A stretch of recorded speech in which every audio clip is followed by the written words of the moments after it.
Bonjour, nous allons voir ensemble le montage du JB4 sur les moteurs N54 de chez BMW.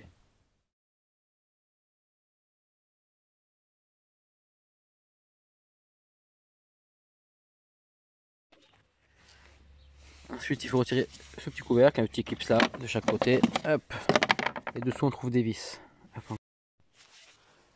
De l'autre côté, pareil. Là, attention, il y a le petit capteur à enlever également.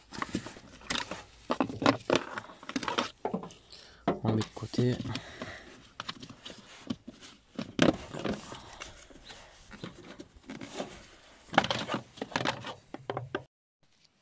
Une fois tout dévissé et les clips enlevés, il faut juste le déboîter en tirant vers soi. Tout simplement.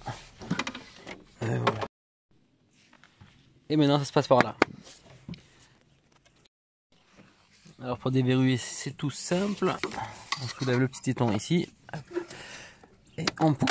Voilà, même à une main. Allez, là on y est. J'ai déjà un petit peu avancé le travail pour vous expliquer plus en détail. Bon, pour retirer les broches, hein, c'est tout simple. On tire assez fortement, on va dire, là-dessus. Hein. Ensuite, pour sortir les fiches d'origine, ici, avec un petit tournevis, on écarte la petite languette et il va sortir tout simplement. Vous allez voir, il y a des flèches un petit peu comme ceci. Ça indique le sens où ça va venir glisser dedans. Jusque là, pas de difficulté. La question qu'on se pose, et c'est pas trop détaillé dans leur notice, parce qu'on peut les mettre dans les deux sens, hein, bien sûr. Du coup, la partie lisse avec la partie lisse, et la partie rugueuse avec la partie rugueuse. Voilà, ceci pour toutes les fiches. Après, elles sont noires avec le noir, le blanc avec le blanc. Jusque là, pas bien compliqué. Les tailles, elles sont différentes. Jusque là, pas de problème. Autre petite difficulté que vous pouvez rencontrer, c'est sur cette broche là. Pour sortir les connectiques, il va falloir enlever ceci, sinon ça sortira pas. Tout simplement avec un tournevis, on vient appuyer sur ce petit éton là dedans et le rail va sortir. Voilà, jusque là pas bien compliqué. Voilà. Ensuite, on va passer à la petite connectique vert.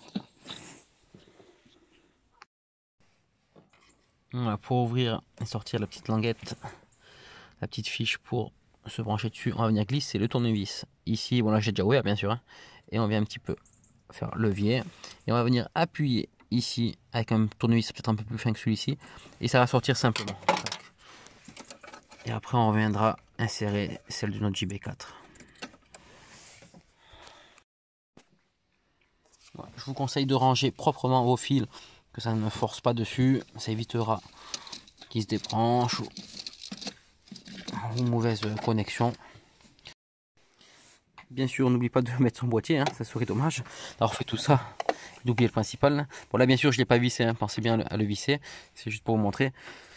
Bon, moi j'aime bien le glisser ici, faire ressortir le câble USB, on peut le laisser dans la boîte si on s'en sert pas souvent, ou le faire passer dans l'habitacle. Alors une fois qu'on a rebranché la batterie, on va venir au niveau du volant, on appuie sur les deux boutons du bas, là on est dans notre JB4, on choisit sa map tout simplement avec les flèches sur le côté. Hop. Moi je reste sur la map 1 parce que pour l'instant le véhicule n'est pas encore modifié. Pour valider, on appuie tout simplement sur le moins de l'autre côté, on ressort, la map elle est enregistrée dans le boîtier.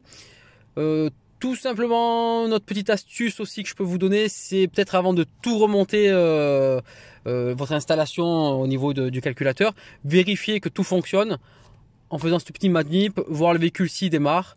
Et puis voilà, après si vous avez suivi la notice plus ma petite vidéo, il n'y a pas de raison que ça ne fonctionne pas. Autre petite chose, je me suis sorti moi le câble pour brancher le PC. J'ai suivi tout simplement le faisceau du ventilateur de l'habitacle. Il est derrière au niveau de filtre habitacle. Hein. De toute façon, on est obligé de démonter, vous allez l'apercevoir. Voilà, merci d'avoir suivi cette petite vidéo. Et je vous dis à très bientôt pour les prochaines vidéos.